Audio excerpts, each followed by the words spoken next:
Obrigado, Ivone, obrigado, Sidney, cada um de vocês aí pelo privilégio de poder estar aí, de estar com vocês hoje. Claro que seria melhor estar aí, né, nos Jovens da Verdade, dar um pouco dessa caminhada aí, como eu tenho tido a oportunidade algumas vezes de estar aí com vocês. É, eu não sei onde eu tive com a cabeça, né, para dizer sim para esse tema que vocês sugeriram para mim, né, que provavelmente é um pouco de essa cabeça ilusionada, né, a missão das igrejas evangélicas e o futuro do Brasil pós-pandêmico, né? É, então, alguém disse para mim hoje, acho que foi meu filho, quando eu falei para ele que eu estava preparando esse material, ainda hoje à tarde, disse: olha, o futuro do Brasil pós-pandêmico seria pós-pandemia. Então, está resolvido o problema, né? Mas eu tive uma conversa, esses dias eu estava conversando com um amigo que é um consultor, é, e ele disse uma coisa para mim, ele disse: quem disser que sabe o que vai acontecer e como serão as coisas, está mentindo. Quem souber, quem disser que sabe o que vai acontecer e como serão as coisas, está mentindo. Porque tudo mudou muito rapidamente, né? E é interessante que uma das coisas que, com a pandemia, eu tenho um pequeno grupo de uns velhos da visão mundial internacional, aí tem gente da Índia, da Indonésia, da Austrália, dos Estados Unidos, da África. Eu disse: caramba, de repente a gente está todo mundo falando a mesma coisa, né? Que é um fenômeno, é, assim, todos marcados por essa pandemia, né, que mudou a configuração, o nosso tempo, rapidamente. E a sociedade, ela foi abalada, né? Ela foi abalada em sua estrutura básica, né? Porque a gente acreditava, né? A nossa sociedade acreditava que a vida melhora, que a vida melhora. E que a gente tem os instrumentos e tem os mecanismos para que isso aconteça. E a pandemia destruiu esse mito e nos mostrou que há riscos e ameaças cuja vinda não pode ser nem planejada e nem prognosticada, e que nós não estamos preparados para lidar com esses riscos e ameaças. Então, nós passando por essa pandemia, também acabamos tendo que enfrentar, né, olhar no espelho da nossa própria vulnerabilidade e de que nós somos surpreendidos, né, por acontecimentos e fenômenos como esse da pandemia. E alguns de nós, eu aqui, né, já mais velho, certamente não imaginei que a gente ia passar um tempo como esse. Alguns os nossos pais, o meu pai falava, né, do tempo pós-guerra, né, mas ficou lá longe, porque eu cresci num período onde a gente acreditava que as coisas melhoram e que a gente tem mais e mais instrumentos que cuidam da nossa vida, e de repente a gente percebeu que esse mito desmoronou. Acho que a história nos mostra que a humanidade ela tem resiliência e tem capacidade de se readaptar, de se readequar e até de se reinventar. E eu acho que nós estamos vendo isso de novo, né? Quer dizer, a vacina saiu logo, né? O ministro da Economia fica anunciando para nós que a economia vai voltar em V, né? A coisa, quer dizer, a sociedade tem uma resiliência de readaptação, readequação, mas o preço que se paga para isso em crises profundas, o preço que se paga para isso é bem alto. Especialmente o preço que se paga para isso, especialmente em mortes, em destruição e na emergência de novos sistemas de opressão, de exploração, né? Ou seja, a sociedade tende a se reconstruir, a se reconfigurar pela lei do mais forte. E só com muito sacrifício e grande custo humano, a sociedade vai, né, como nós temos visto nas últimas décadas, ela vai se humanizando um pouco e se tornando um pouco mais igualitária e um pouco mais justa. Mas nos processos também que saem, os processos que nos tiram da crise, elas são processos que geram mais injustiça, mais desigualdade, mais opressão, do que nós já estávamos acostumados a viver. Eu acabei tentando entender um pouquinho essa pandemia, tentando ler um pouquinho da pandemia no decorrer da história, né? E uma das coisas que eu aprendi foi de que uma pandemia ela nunca vem sozinha, né? Ela é acompanhada por diferentes fatores e num cenário, né? Onde a gente diz, puxa, tem várias configurações, vários fenômenos que vão, de alguma forma, se encontrando, e eles vão se encontrando, muitas vezes, devagarinho, só que na pandemia isso é agilizado, por isso que alguns estudiosos dizem, né, que a pandemia é um acelerador, né?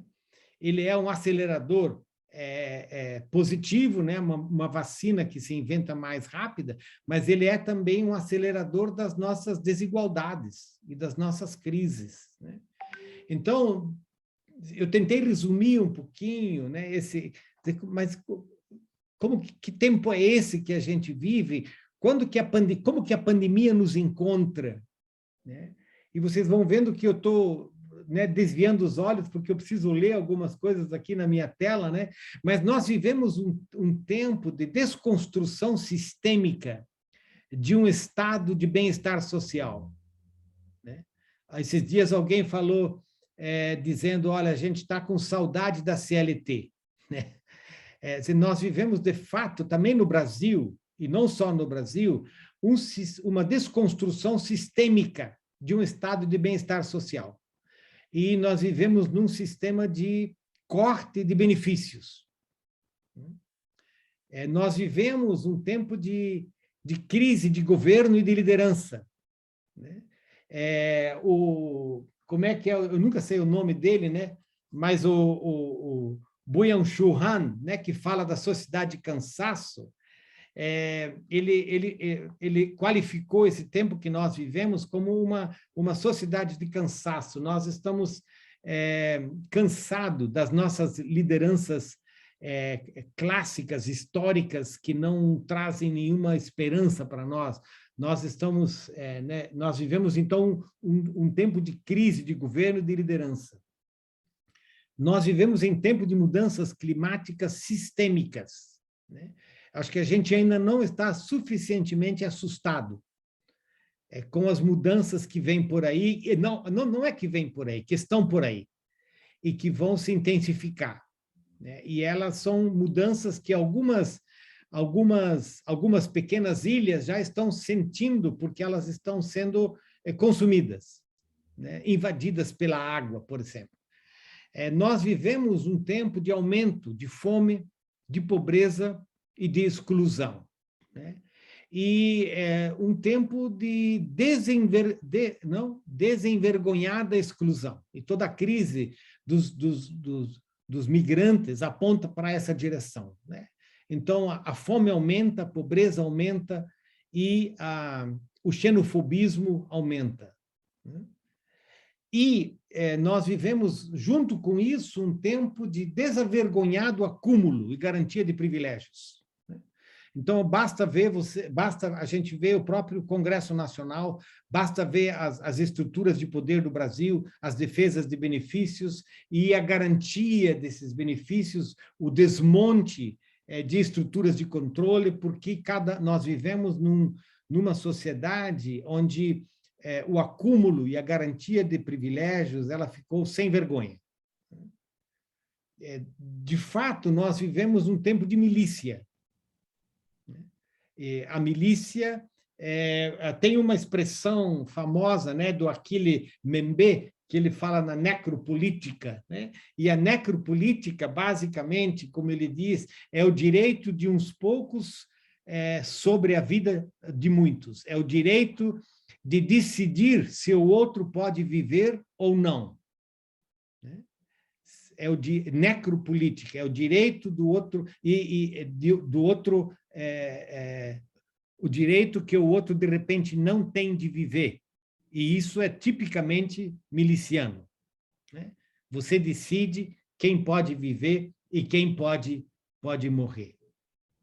Esse universo todo que a gente vive, tem um francês que ele usa a palavra mutação para descrever o que está acontecendo conosco nesse nosso tempo. Mutação. Imaginar que o que nós vivemos é uma crise é pensar que ela seja passageira. Mas nós não vivemos uma crise passageira. E a forma como a nossa sociedade, os governos, as empresas, como de uma forma geral, ela está sedenta para que a gente diga, passou a pandemia, vamos voltar ao normal. E esse francês, o Latour, diz, não, na mutação as coisas não voltam, né, ao que a vida era. A mutação requer uma outra postura de vida, quando não nos atropela. Porque muitas vezes a mutação ela atropela setores significativos da sociedade. E tudo corre, passa muito rápido. E é nesse mundo, nesse universo, nesse quadro de mutação, com essas diferentes mutações em diferentes áreas, que nós somos igreja. E nesse mundo, nós reaprendemos a ser igreja, ou nós desaprendemos, inclusive, a ser igreja. E a igreja ela não está alheia, né, a esses desafios que nos cercam de todos os lados. Então, a igreja ocupa um lugar na sociedade, a igreja ocupa um lugar central na sociedade. A igreja ocupa um lugar diferenciador na sociedade. Porque a igreja ela se alimenta de um outro viés.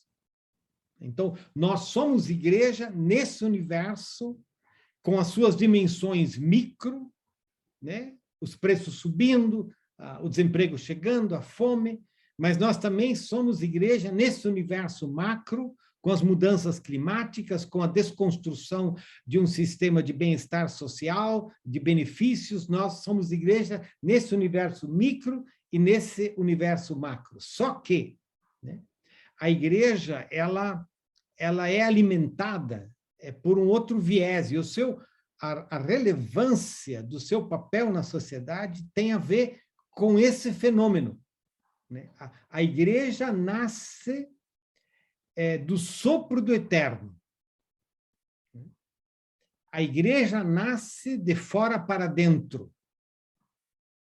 De fora dos nossos instrumentos, de fora da nossa tecnologia, de fora do nosso know-how, de fora da nossa lógica. A igreja tem uma outra lógica, e a lógica da igreja é que ela vive de um sopro, que é o sopro do eterno, que é o ruach, né? O ruach de Deus, que é o sopro que gera vida.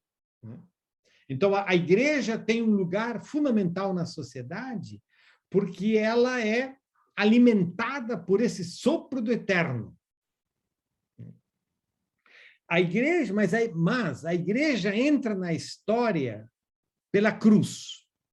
A porta de entrada da igreja não é o palácio, a porta de entrada da igreja não são as políticas estabelecidas nos centros de poder.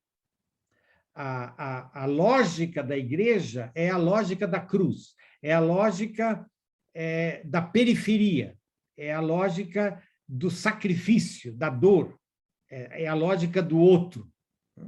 Então, ao mesmo tempo em que a igreja ela é alimentada pelo sopro do eterno, ela caminha na periferia da história, na periferia das nossas sociedades.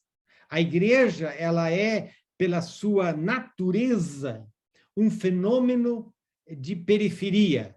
Isso não significa que, no decorrer da história, ela sempre fica na periferia, não é? Isso é outra, uma outra conversa, não é? Mas a igreja nasce na periferia. E eu estou fazendo uma inter-relação entre a cruz e a periferia, né? A cruz como lugar do sofrimento, a cruz como lugar do sacrifício, a cruz como lugar da aniquilação do outro, que é também o lugar da periferia. E é nessa periferia que Jesus desenvolve o seu discipulado fermentador, né? Então, a igreja nasce do sopro do Espírito, caminha na periferia, e nessa periferia a igreja planta sementes de esperança. A igreja, para usar uma linguagem, desculpe, Ivone, uma linguagem poética, né? A igreja se fertiliza no deserto.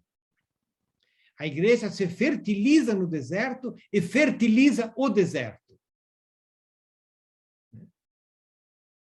Nesse sentido, a gente diria, com uma linguagem de antigamente, que a igreja vive e se alimenta da contracultura. E me parece que essa é uma das coisas assim fundamentais nesse tempo que nós vivemos, né? Nós acabamos sendo uma igreja que gosta muito da nossa cultura e que se deixa moldar pela nossa cultura, a cultura estética, a cultura gospel, a cultura da plataforma, a cultura da prosperidade, a cultura do sucesso, né? Nós nos deixamos contaminar por essa cultura do poder, né? Da influência, dos banquetes, dos sussurros, né? No ouvido do poderoso, né? Essa pandemia é também uma oportunidade para a gente desconstruir essa igreja do palácio e do templo e se reencontrar com essa igreja da cruz e com essa igreja da periferia. Nesse sentido, a gente diria que a igreja ela não busca o sucesso, mas a igreja busca fidelidade. A igreja busca uma escuta do sopro, né? Discernir o sopro do eterno, transforma esse sopro do eterno, ele é transformado em palavra para que a gente o receba, né? E nós também o traduzimos num estilo de vida, numa comunidade, num verbo, né? Que acaba sendo um verbo de esperança nesse universo no qual nós vivemos. A igreja, nesse sentido, ela é um fenômeno de Deus que caminha na contracultura da nossa sociedade. Tem no seu livro, o Diário de Gênesis, acho que nem tem em português, The Genesis Diary, Henry Nouwen relata a sua experiência. Ele passou 7 meses num mosteiro trapista. E ele reflete, nesses 7 meses no mosteiro trapista, ele reflete sobre a sua jornada espiritual e suas lutas existenciais, né? Ao deixar uma vida ativa de ensinar, ler e escrever, Henry Nouwen era professor em Harvard. Harvard é a Meca, né? do ensino superior nos Estados Unidos, né? Então, ao deixar uma vida ativa de ensinar, ler, escrever e abraçar a experiência monástica, né? Esta experiência se transformou para o Newman em mudança de vida. Em suas notas, no dia 13 de julho daquele ano, ele diz assim: eu estou mais e mais ciente da maneira como o meu estilo de vida tornou-se parte do nosso desejo contemporâneo por estrelato. Eu queria escrever ou fazer algo diferente ou especial que fosse observado e comentado. Fecha aspas. Vivendo naquele mosteiro, Newman discerniu uma realidade diferente.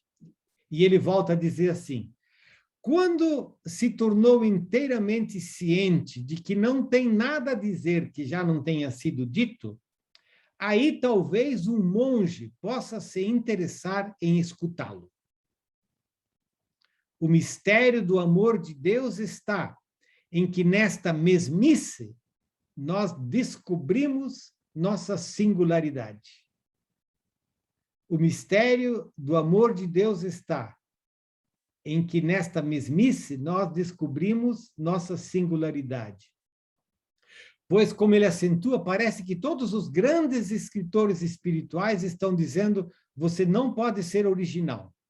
Se algo há digno de ser dito, você encontrará a sua origem na palavra de Deus e nos seus santos. Nesse sentido, uma das coisas que nós precisamos fazer na pandemia é voltar a essa mesmice, voltar a conversar com os santos, voltar a conversar com as escrituras, voltar a conversar com mulheres e homens de Deus que no decorrer do tempo têm nos deixado um legado para que a gente continuamente volte a aprender a ser igreja.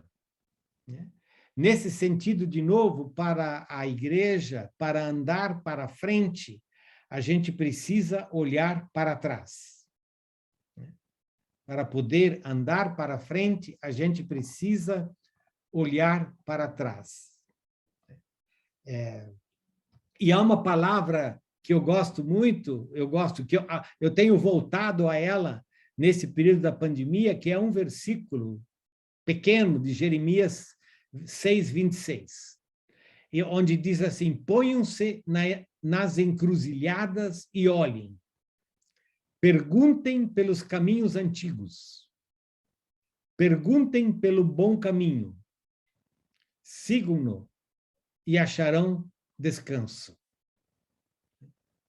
Ponham-se nas encruzilhadas e olhem. Perguntem pelos caminhos antigos, perguntem pelo bom caminho, sigam-no e acharão descanso. Essa possibilidade de olhar para os caminhos antigos. E ele equipara esses caminhos antigos com o bom caminho. E com o caminho que gera descanso. Que caminhos são esses? De fato, a gente precisa dizer um pouquinho mais. E dizer que, como igreja, a gente tem uma postura, para usar uma palavra da minha geração, a gente tem uma postura dialética, sem esperar pela síntese. O que quer dizer isso? O lugar da igreja é na encruzilhada. Na encruzilhada, a gente vê longe e a gente vê perto. E na encruzilhada, onde você olha os tempos, os desafios, na encruzilhada do nosso tempo, onde você olha os desafios micro e os desafios macro, né? Você olha para os caminhos antigos. Não para que o repitamos, não para que imitemos a esses caminhos, mas para que nos deixemos orientar e guiar pela voz que os forjou.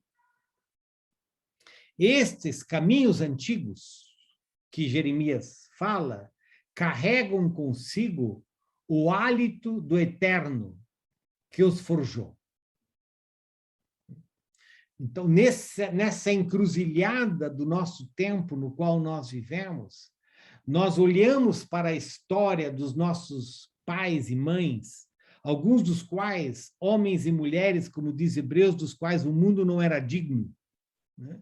E nós aprendemos com eles a viver na fidelidade e não na busca do sucesso. Nós aprendemos com eles a discernir o sopro do Eterno. E ao ouvi-los, nós sentimos o hálito do Eterno que os forjou. É nessa percepção dialética, tudo bem estar aqui? Tudo bem até aqui? Vocês estão me ouvindo? Estão me ouvindo? Você, de repente, precisa tomar um copo d'água? Gente, isso é chá, viu? Sem nenhuma preocupação, tá bom? É chá, chá.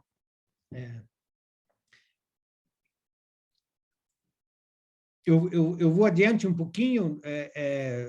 Nem a Ivone, nem o Cid me disseram quanto tempo eu tenho para falar aí. Acho que eu estou falando uns 15 minutos, 20 minutos. Não, foi dito que tu terias 1h30. Não! Isso se chama sonífero, então. Eu não sei o que tem nesse seu chá, né? Mas vamos lá. Hein? Eu não sei o que tem no seu chá, mas acho que está bem. Você jogou uma minhoca e agora a gente está assim, né? No rio, querendo morder e vendo o que vai acontecer, né? Então, nessa dialética, né? Quando eu falei da dialética, dessa igreja que vive do eterno, mas ao mesmo tempo encontra o caminho da periferia, como que se dá isso, né? Eu acho que a primeira coisa que a gente precisa dizer nesse nosso tempo, e quando a gente está preocupado com esse tempo, e eu acho que devemos estar preocupados com esse tempo, e quando a gente está preocupado e perguntando como vai ser, né? Como vai ser, como será, como está sendo a volta das igrejas, né? A primeira coisa que a gente precisa dizer é que a igreja é de Deus. Descansa. A igreja é de Deus. E é assim que ela tem atravessado a história. E é assim que ela tem sobrevivido aos diferentes tempos e contratempos, marcada por uma surpreendente resiliência. A igreja é uma das comunidades que, desculpa, é o meu filho que está ligando. E, pô, quando o filho liga, a gente abandona a palestra, não abandona? Ele vai... Eu estou brincando. É o Marcel que está ligando. Mas de vez em quando acontece isso, aí eu dou uma desligada e ele já discerne. O que eu estava falando mesmo? A igreja é de Deus. E a igreja é uma dos organismos, né, vivos da sociedade que tem uma surpreendente resiliência. E ela tem uma capacidade, uma vitalidade renovadora assustadora. Não porque a gente é a garantia dela, mas porque ela vive do sopro do eterno. Então, a igreja ela é de Deus, a igreja nasce em Deus, a igreja subsiste em Deus, e a Deus ela voltará. E isso é bom, isso traz descanso. A igreja é divina, no sentido de que, como eu disse, ela tem a sua origem, a sua subsistência em Deus. E não há nenhum esforço humano, histórico, e de prática de poder pessoal ou estrutural capaz de extirpá-la ou manipulá-la. E isso já foi tentado muitas vezes no decorrer da história, pois a sua resiliência e a sua natureza renovadora tem o toque de Deus. Alimentada pelo Eterno, ela também tem a sua subsistência garantida pelo Eterno. Não segundo os nossos padrões organizacionais e institucionais, mas como um organismo vivo que se reproduz no decorrer da história. A igreja é divina. E a igreja é sagrada. A igreja é sagrada no sentido de que o sopro que a levanta, a palavra que a sustenta e a esperança que a nutre não vem dela mesma, mas vem de fora dela. Vem, como eu disse, do Eterno. E não há esforço e força capaz de torná-la meramente humana ou simplesmente institucional. Pois, em resposta a qualquer esforço de manipular, de enquadrar a igreja, Deus responde com o seu silêncio e a sua ausência. E o silêncio e a ausência de Deus é a morte da igreja como instituição. Sem o sopro do Espírito, a palavra do Verbo e a esperança do Eterno, a igreja já não é a igreja, ainda que assim ela se identifique. Essa igreja que nasce desse sopro do Eterno nos alimenta de forma mística, de forma milagrosa, de forma incompreensível, justamente porque o viés dela responde a uma outra matemática, a um outro raciocínio, a uma outra lógica. Como diz em Isaías, será que você não sabe? Nunca ouviu falar? O Senhor é o Deus eterno, o Criador de toda a terra. Ele não se cansa, nem fica exausto. Sua sabedoria é insondável. Ele fortalece o cansado e dá vigor ao que está sem forças. Até os jovens se cansam e ficam exaustos, e os moços tropeçam e caem. Mas aqueles que esperam no Senhor renovam as suas forças. Voam alto como águias, correm e não ficam exaustos, andam e não se cansam.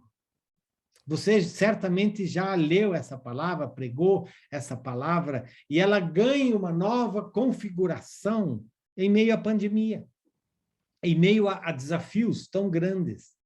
Ou a gente podia ler Abacuque, mesmo não florescendo a figueira, e não havendo uvas na videira, mesmo falhando a safra de azeitonas, não havendo produção de alimento nas lavouras, nem ovelhas no curral, nem bois nos estábulos, ainda assim eu exultarei no Senhor e me alegrarei no Deus da minha salvação.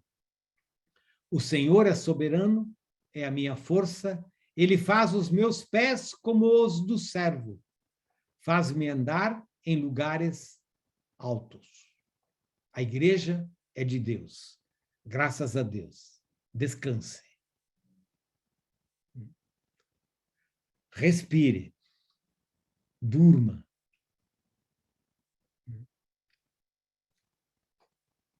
Mas a igreja, seguindo esse ideário, né, da dialética, a igreja, é preciso dizer, ela é profundamente humana e histórica. A igreja sempre tem endereço, por mais escondido que esse endereço seja. Não existe, de fato, igreja sem endereço, pois ela sempre tem cheiro de gente. E esta gente sempre tem as suas raízes postas no tempo e no espaço. Ao ser igreja com endereço, ela assume o sotaque, o cheiro, o sabor e a cor local. A igreja, de fato, se nega a ser estrangeira, ainda que muitas vezes, né, ela institucionalmente ela o seja, mas a igreja, de fato, se nega a ser estrangeira e nasce com a marca da cidadania local.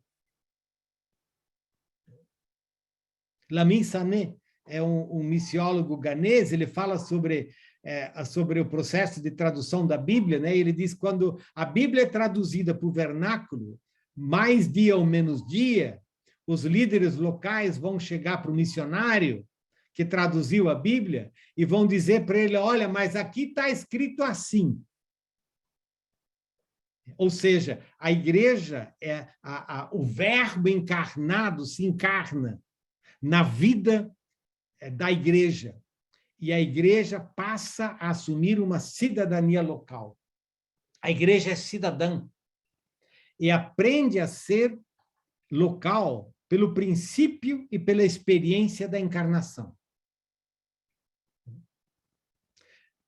A igreja, por isso a igreja vive e convive com o seu contexto, com a sua realidade.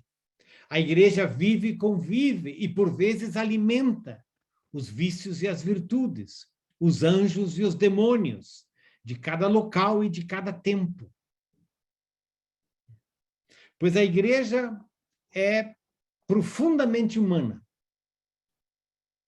A igreja é profundamente humana na medida em que Deus chama pessoas que têm nome e endereço, não apenas para segui-lo, mas para torná-los homens e mulheres sobre as quais edificará a sua igreja, como ele deixou claro para Pedro. Feliz é você, disse Jesus, Simão, filho de Jonas, porque isso não lhe foi revelado por carne e sangue, mas por meu Pai que está nos céus. E eu lhe digo que você é Pedro. E sobre esta pedra edificarei a minha igreja, e as portas do Hades não poderão vencê-la. Eu lhe darei as chaves do reino dos céus. O que você ligar na terra terá sido ligado nos céus, o que você desligar na terra terá sido desligado nos céus. Entre esses homens e mulheres citados na Bíblia, estão Pedro, João, Tiago, Maria Madalena, Maria mãe de Jesus, Estevão, Barnabé, Lídia, entre tantos outros, e você e eu, que fazem parte dessa povoação dos caminhos antigos, que representam o bom caminho alimentado pelo sopro do Espírito. A humanidade da igreja, ela é atestada pela sua voluntária decisão de seguir a Jesus e se torna evidente nas decisões humanas ao trair, negar ou abandonar a Jesus. Na igreja, a humanidade não é negada, mas sim reconhecida em sua riqueza, em sua vulnerabilidade e até em sua maldade. A igreja ainda dignifica a humanidade, ao vocacionar homens e mulheres a serem o aroma de Cristo e a serem agentes de reconciliação num mundo com as suas cores conflitantes, cheiros excludentes e sabores dissonantes. A igreja é profundamente histórica. A igreja é profundamente humana. A igreja é profundamente histórica na medida em que ela é convidada e desafiada a se constituir numa comunidade, onde se parte o pão, se ministra a palavra e se pratica a oração. Uma comunidade onde haja lugar para todos, e não se faça diferenças qualitativas entre raças, línguas e estamentos sociais. Uma comunidade onde haja espaço para diferentes níveis de liderança e tipos de ministério, em resposta e sintonia com os dons que Deus lhe vai concedendo. Uma comunidade na qual haja o mesmo sentimento que houve em Cristo Jesus. Uma comunidade que não nega os seus erros, negações e traições, tanto no nível pessoal como institucional e estrutural, mas está aberta, na medida da sua carência, para receber a palavra que a exorta e a chama para o arrependimento e a conversão. E se não houver lugar para essa atitude da conversão, nada resta senão ser anematizada. É na perspectiva dialética, então, entre o sagrado e o histórico, o divino e o humano, que a Igreja tem atravessado a sua história, sorrindo, chorando, resistindo, ressurgindo, sempre imbuída da vocação de vivenciar de novo que Deus é bom. E que é bom, e que bom é nele viver, existir e se mover, como diz o apóstolo Paulo. Pois nele vivemos, nos movemos e existimos. Como disseram alguns dos poetas de vocês, também somos descendência deles. É nessa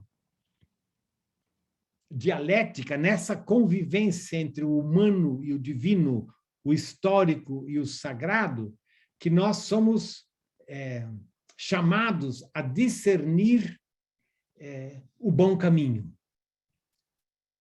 Discernir o bom caminho que fazemos enquanto estamos na encruzilhada. E isso, discernir esse bom caminho, significa abraçar a ambiguidade do nosso tempo. Não negar o nosso tempo, mas abraçar a ambiguidade, a dor do nosso tempo, e a fazê-lo na perspectiva da cruz. Ou seja, nós discernimos o bom caminho a partir da empatia, da dor, do sofrimento do outro. Nós olhamos para a sociedade, reconhecemos a sua ambiguidade, né? Mas fazemos isso da periferia, fazemos isso a partir da cruz, fazemos isso a partir da identificação com a dor nossa e a dor do outro, o sofrimento nosso e o sofrimento do outro. Discernir o bom caminho significa viver a agonia do tempo. Significa discernir o bom caminho, para mim, agora eu estou, né, e algumas dessas coisas, gente, são muito provisórias, né? Para mim, eu tô brigando com elas, mas significa reconhecer e descansar na anomia eclesial, né? E fazer a necessária autocrítica. Anomia é um conceito da sociologia de Durkheim. Durkheim fala da anomia como um tempo onde você ainda não sabe.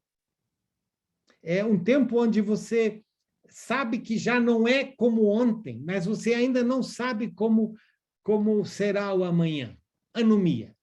E eu diria, olha, discernir o bom caminho é reconhecer e descansar na anomia eclesial, de que nós não sabemos exatamente como as coisas vão ser retomadas organicamente, até institucionalmente.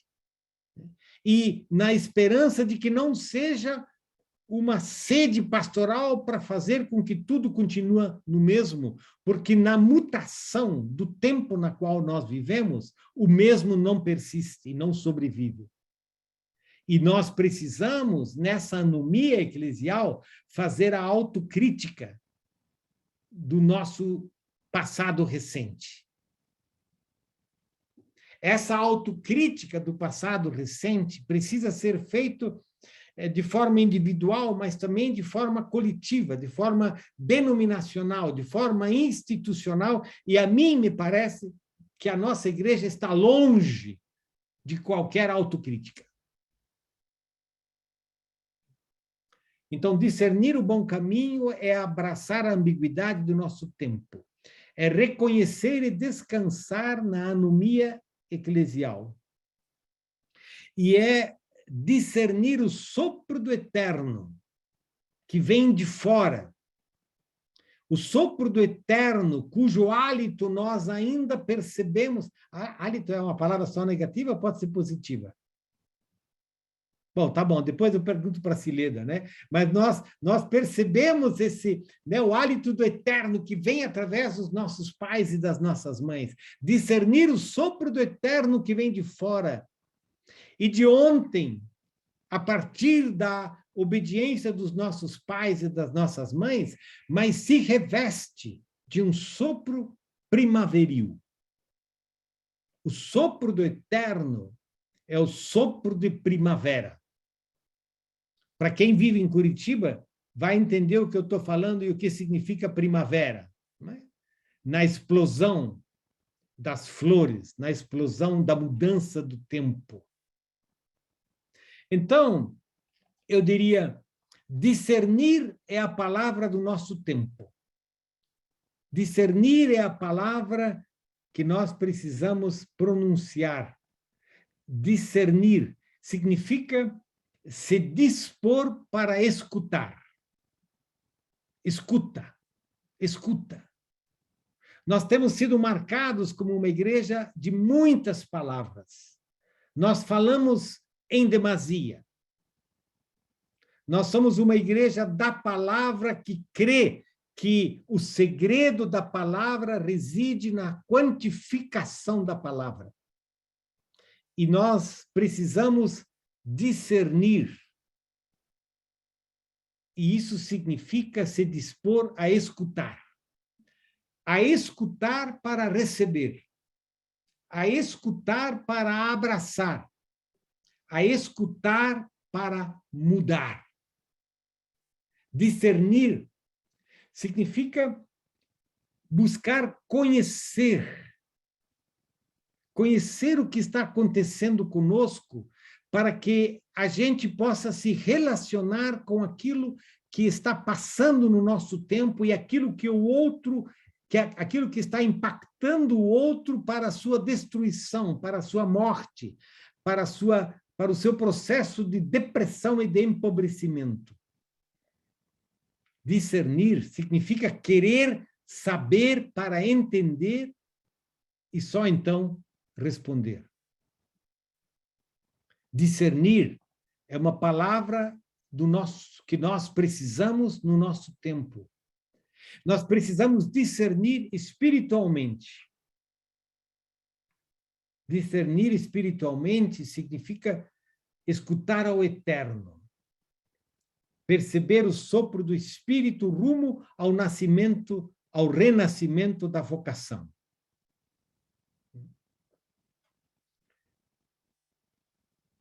Significa abrir-se para uma nova experiência com Deus, para a intimidade, para essa escuta que alimenta a nossa alma, aquece o nosso coração, fragiliza as nossas certezas, derruba, graças a Deus, alguns dos nossos paquetes doutrinários congelados e nos leva para uma nova vivência no caminho do crucificado, discernir espiritualmente. Nós precisamos discernir em arrependimento, discernir os nossos erros, os nossos pecados, as nossas mazelas, na consciência de que pegamos caminhos errados. Caminhos errados. E muitas vezes nós não queremos saber dos nossos caminhos errados. Discernir empaticamente significa sentir e gostar do outro, se envolver numa resposta de promoção humana e de afirmação de mútua dignidade. Discernir empaticamente numa sociedade excludente, numa sociedade raivosa, numa sociedade do cancelamento, numa sociedade xenofóbica, numa sociedade que não gosta do outro. A igreja precisa ser o espaço que gosta do outro, porque ela foi abraçada por Deus. Então, discernir espiritualmente, discernir em arrependimento, discernir empaticamente e discernir estrategicamente. Discernir estrategicamente para responder de novo à nossa vocação. A vocação que recebe o sopro do eterno, mas que se encarna na nossa realidade, no nosso tempo. E, para mim, isso significa discernir a direção do sopro do Espírito que nos leva de encontro à necessidade humana. Discernir estrategicamente, para mim, significa cuidar dos que ninguém cuida, abraçar os que ninguém abraça, incluir os que ninguém inclui e transformar isso em processos operacionais, coletivos e comunitários, em agências, em organizações de serviço, de cuidado, de acolhimento, de shalom. A missão da igreja, e eu estou indo para o meu último capítulo aqui, a missão da igreja precisa passar pelo exercício do discernimento. Passar pelo exercício do discernimento. E nós precisamos aprender a discernir com Jesus. Então, eu quero ler um último texto. E agora, algumas dessas coisas que eu já falei até agora, elas já estavam algumas delas já estavam um pouco melhor pensadas. Se você achou que já estava muito bagunçado, você ainda não sabe o que vem, porque agora vai estar mais bagunçado ainda.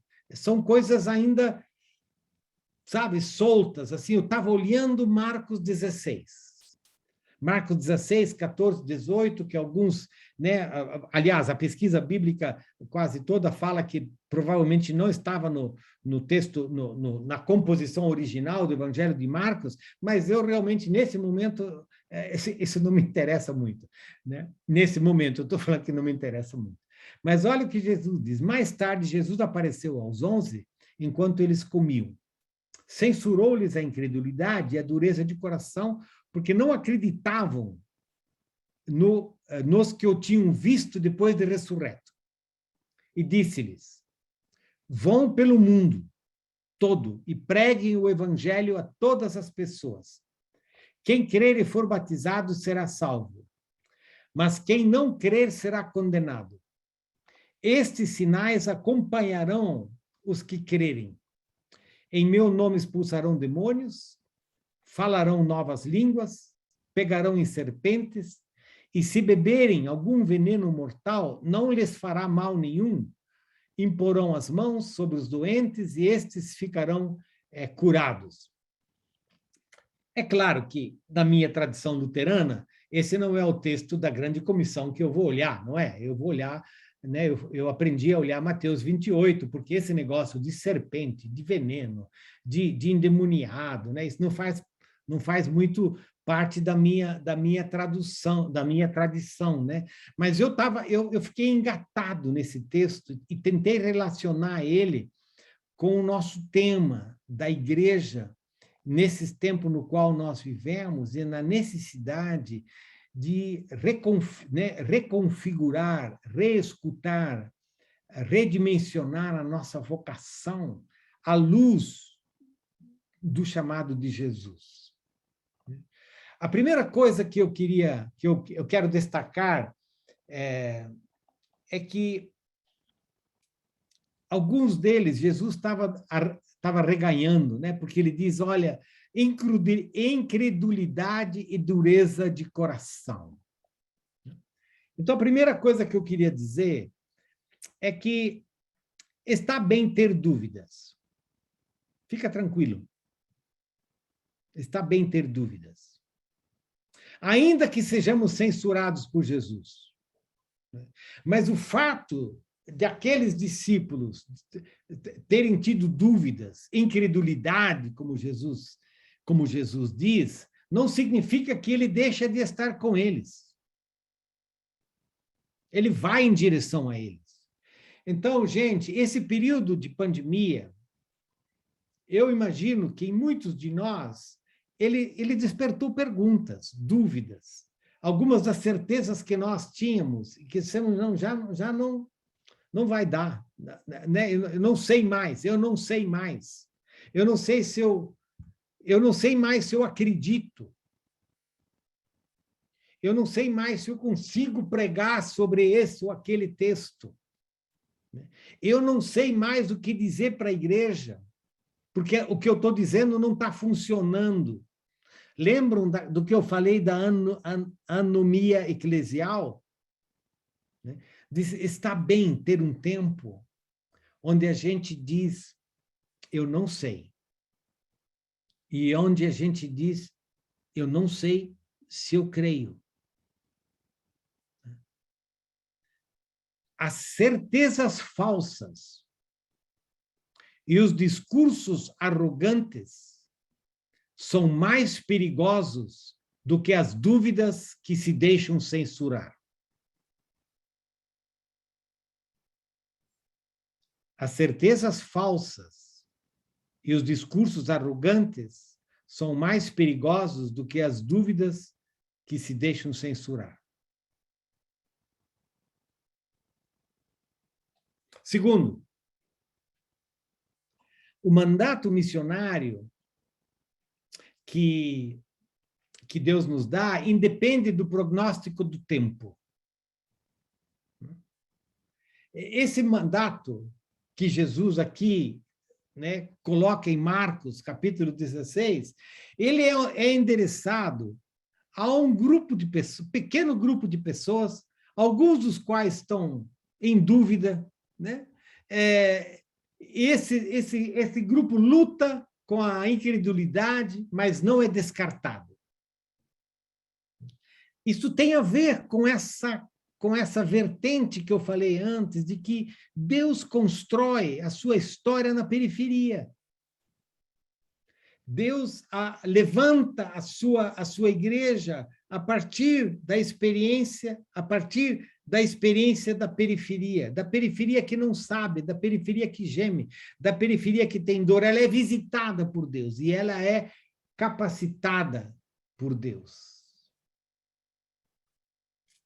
Terceiro, o mundo que Jesus descreve um cenário aqui, né? E esse mundo que Jesus descreve, ele é composto de serpentes, provedores de veneno, endemoniados e enfermos. E isso tem uma dimensão nos evangelhos literal e metafórica. Então, é isso que eu não estou pronto, né? Dizendo, mas por que é que Jesus fala de serpentes, ele fala de veneno, ele fala em endemoniados, ele fala de enfermos? Ele está falando de contexto, ele está falando de realidade. Serpentes, lobos, raposas, são alguns dos termos que os evangelhos usam. Não é? Serpentes, lobos, raposas. E elas apontam essa terminologia, ela aponta para uma construção social de exploração, de violência, de milícia mercenária, que se repete no decorrer da história. Serpente, lobos e raposas, sempre as tivemos. E elas têm um comportamento similar em todas as sociedades. Elas exploram, elas matam, elas são mercenárias. Né? E, num universo de pandemia, a força delas cresce. Nesse momento, a igreja precisa denunciar as serpentes, os lobos e as raposas. É a necropolítica que a igreja não pode deixar entrar em suas fileiras e precisa denunciar, ainda que sob o risco da cruz. Ou seja, as serpentes, os lobos e as raposas, elas estão presentes ontem, elas estavam presentes na época de Jesus. Elas estão presentes hoje. Na época de Jesus, elas estavam presentes de forma literal, muito mais do que agora. Serpente, Paulo, não é? A história de Paulo que pega a serpente no braço, né? Mas quando Jesus fala da raposa, ele está falando de Herodes. Então, essa realidade das raposas, das serpentes e dos lobos, eles emergem com força na pandemia. Porque a pandemia é geradora de vulnerabilidades, de inseguranças e de medos. E nesse universo, a pergunta é se a igreja faz uso desses mecanismos mercenários, de milícia, de opressão, de violência, ou se ela se torna um agente de denúncia. Um agente de denúncia. Esses dias, alguém me disse, pois é, que ela estava escutando uma pregação de um pastor fazendo apologia do uso de armas. Fazer apologia de uso de armas é comportamento de milícia. É comportamento mercenário. É comportamento de serpentes, lobos e raposas. A igreja precisa denunciar essa milícia, ainda que sob o risco da cruz. Porque Jesus deixou muito claro de que haveria cruz, de que haveria sofrimento, de que haveria perseguição, de que haveria dor.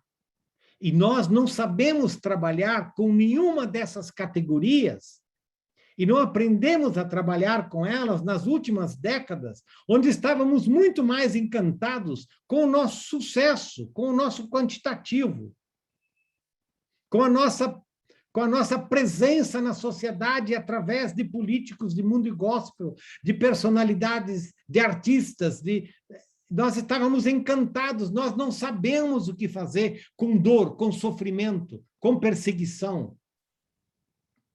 Mas nós precisamos integrar isso na nossa realidade, não porque nós sejamos masoquistas, mas porque há serpentes, lobos e raposas se comportando como mercenários e tirando a vida dos outros. Jesus fala dos endemoniados e Jesus fala dos enfermos.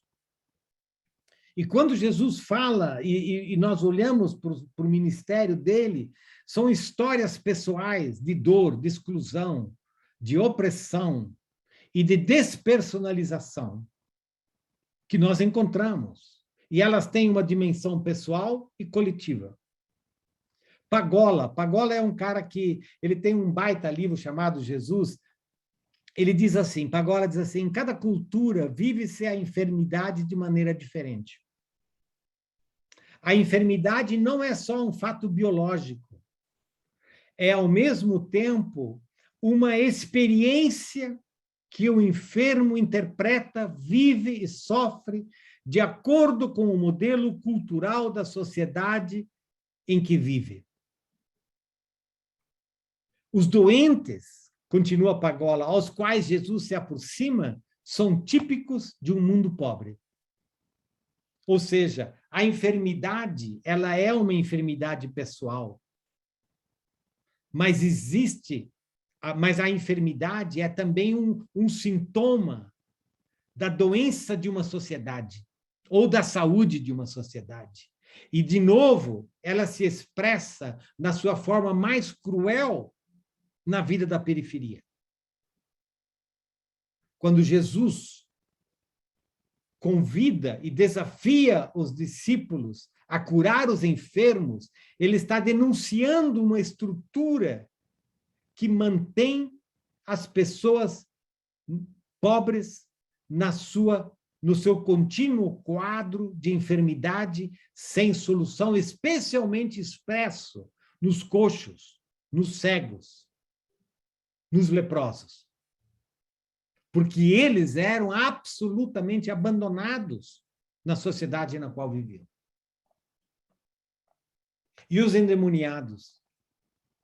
E Pagola continua: os possessos de quem Jesus se aproxima não são simplesmente enfermos psíquicos. São pessoas desnutridas, vítimas de violências endêmicas, impotentes para defender-se de abusos insuportáveis. Os endemoniados não se sentem protagonistas de uma rebelião contra o mal, mas vítimas de um poder desconhecido e estranho que os atormenta, destruindo sua identidade. Que poder maligno se esconde por trás de uma experiência com essas características? Não é fácil responder, diz Pagola. Só sabemos que Jesus aproximou-se desse mundo sinistro e libertou os que viviam atormentados pelo mal. É para dentro desse universo e é para dentro desse mundo que Jesus atuou. E para dentro desse universo que ele envia os seus discípulos. Um universo que gera uma comunidade de proteção dos lobos, das serpentes e do veneno, mas nunca de forma mágica, mas sempre encarnada. Um universo que fala uma outra língua, como Jesus fala para os discípulos, que fala uma outra língua. Uma língua que traz comunicações e sensações de acolhimento, sensações de acolhimento da presença do Eterno.